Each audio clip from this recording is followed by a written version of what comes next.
A couple days ago, Nick Foles officially retired, capping off what was really an interesting 11-year career. Everyone obviously remembers him for this moment, taking over for Carson Wentz, beating Tom Brady in the Super Bowl, being Super Bowl MVP, Philly special, that kind of thing. However, he had a very interesting career. We're going to go back and look at it from the very beginning in 2012. So he was drafted in the third round of what was a loaded 2012 draft class by Andy Reid. It was the final year of the Andy Reid era in Philly. The Eagles had grown a little bit tired of Mike Vick. They thought they saw their ceiling with him. They didn't think he was going to be the answer for too much longer. Nick Foles was going to come in and provide some, at the very least, competition before they entered that next chapter. But I'm not kidding when I say a loaded draft class. We got Andrew Luck, obviously, didn't pan out in terms of longevity, but he was the prodigy. RG3 beat him out for Offensive Rookie of the Year. He's a Pro Bowler. So is Andrew Luck, by the way. Ryan Tannehill, say what you want about him. Might not have worked out in Miami, but he was there for a long time, earned a second contract, and then was the Titans franchise quarterback, the best Titans quarterback since Aaron McNair. Brandon Weeden, bust. Brock Osweiler, he did his part in that 2015 Super Bowl run. Russell Wilson, Hall of Famer for now. We'll see. The longer he plays, I think his case might be hurting more and more. Nick Foles, Super Bowl MVP, Pro Bowler. Kirk Cousins, franchise quarterback, Pro Bowler. And then those last three guys, we don't want to talk about them. But Austin Davis, an undrafted kid, goes to the Rams. He ends up making a few spot starts for the Browns and such. Nick Foles split time with Mike Vick in 2012. Andy Reid would end up getting fired. He would move on to go to the Chiefs and start the Alex Smith era, which obviously we know turns into the Patrick Mahomes era, a dynasty. The second year, though, of Nick Foles' career, Chip Kelly, a guy from Oregon, comes in. You've heard of him probably. And Mike Vick, once he loses the starting job, Foles takes off, and I mean takes off. This game right here really catapulted him, and we're like, all right, this guy's a franchise quarterback. He ties the NFL record for touchdowns in a game, 7 against the Raiders. He has an insanely productive season, taking the Eagles into the wild card round of the playoffs, where they would unfortunately lose to Drew Brees and the Saints. One of those games where Drew Brees, there were some questions. Can he get it done in cold weather, not in a dome? They did deliver. I actually believe there was a missed field goal or something. I'm not positive, but close game. Nick Foles loses, does make the Pro Bowl, 27 touchdowns to 2 interceptions this year. He seemed like he was going to take off. Everything seemed to be going very well. So this offseason, the Eagles are riding high. Nick Foles looks like he's the long-term answer for Philly. LaShawn McCoy is insane. You got Jeremy Maclin, you got Brent Selleck, you got Zach Ertz, you got Deshaun Jackson. The offensive line is there. I've talked about that Philly offensive line for a long time now. Everything seemed to be going great for the city of brotherly love. The Eagles and the Jets do a little bit of swap of backup quarterbacks accidentally, both through free agency. The Eagles sign former franchise quarterback Mark Sanchez to back up Foles. Mike Vick goes to back up Geno Smith. That's when things get interesting. Sanchez starts to outplay Nick Foles in training camp into the preseason. Foles remains the starter, does end up going down with an injury, but Sanchez honestly was the better quarterback this season, placing doubt in what the Eagles were going to do moving forward. Due to that uncertainty around Foles, we saw the rare QB swap. Sam Bradford was headed to Philly. Nick Foles was headed to the Rams with Jeff Fisher. And yes, the Rams were involved with 2 back-to-back QB swaps, obviously referring to the Jared Goff and Matthew Stafford trade.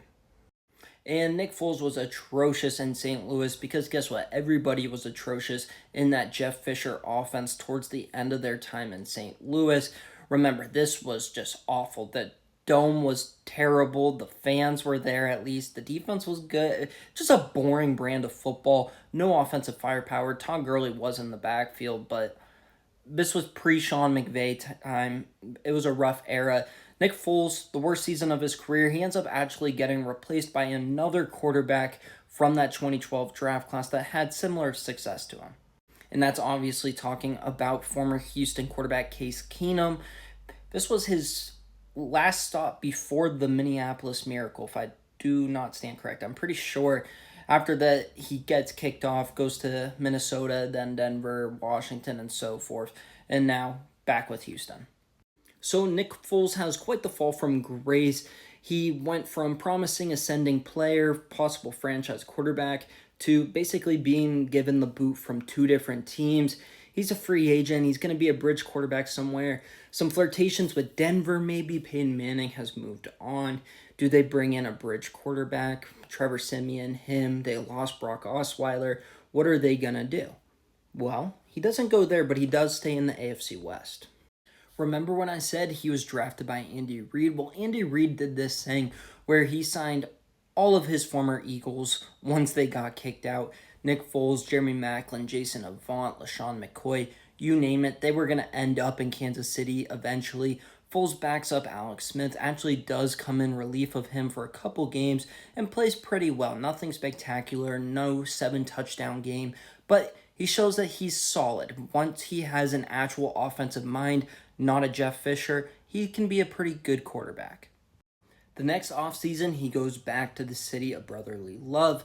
There's a super promising quarterback by the name of Carson Wentz who needs a new backup. All of his backups have left town. Sam Bradford has been traded to the Vikings to replace Teddy Bridgewater after the devastating leg injury. Chase Daniel has moved on as well. They need a backup. Nick Foles, perfect. They have the backup. The guy who they once thought was going to be their franchise quarterback is their backup quarterback. Carson Wentz goes on to have an immaculate 2017 season. He was the front runner, clear MVP choice. There was no one else even in the conversation. And there's a reason why Carson Wentz continued to get chances after some inconsistent, we'll say football, inconsistent play. It's because that 2017 season was Patrick Mahomes-like. People viewed Carson Wentz and Deshaun Watson the way they view Patrick Mahomes now. That's how good these guys were. They were untouchable. They were like gods on the gridiron. Amazing, spectacular. But guess what? Carson Wentz goes down in the Coliseum against another team who seems to be arising in the St. Louis Rams. Now the LA Rams playing in the Coliseum. It was before SoFi.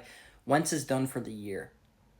Foles recovers from a pretty bad end to the regular season, if we're being honest. That part of history kind of gets scratched from our brains. He recovers, was amazing in the playoffs, specifically the Super Bowl in which he won MVP, the Philly play. There's a statue. He's immortalized.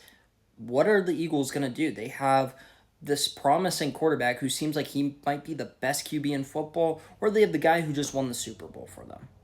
Well, Doug Peterson and Howie Roseman don't have to make that decision quite yet. Carson Wentz isn't going to be ready to start the season. Nick Foles starts the 2018 year. Wentz comes back, but goes down with a season-ending injury. Again, Nick Foles is back in the saddle. Nick Foles actually gets the team all the way back to the divisional round against the Saints. The Saints, I believe, were the number 1 seed. They're driving down the field. Nick Foles throws a slant to Alshon Jeffrey on 4th down. Jeffrey just straight up drops it. And when I tell you the Eagles could have repeated this year, I mean it. The Saints go on to lose the NFC Championship to Sean McVay's Rams. That's the no call with Nickel Roby-Coleman.